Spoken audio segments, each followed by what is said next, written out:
This is being described by activists as one of the worst days of the Syrian war in a long time. Opposition groups say Syrian forces used helicopters to drop barrel bombs onto at least 10 neighbourhoods in Aleppo.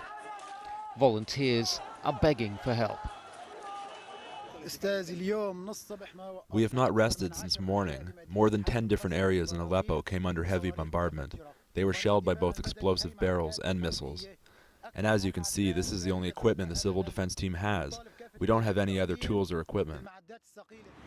It's not the first time government forces have used barrel bombs. They're made of large cylinders or oil drums packed with explosives and rolled out of the back of helicopters. They may be aimed at rebel fighters, but as the pictures show, they're not terribly accurate. Children are among the victims in these attacks on eastern Aleppo. The victims of these assaults are also struggling through one of the fiercest winters people in the Middle East have seen in decades. Some international aid is starting to arrive, but it's unlikely to be enough for the millions forced from their homes. But right now, here in Aleppo, all these people want is some help to find any survivors. Azhar, Sukri, Al Jazeera.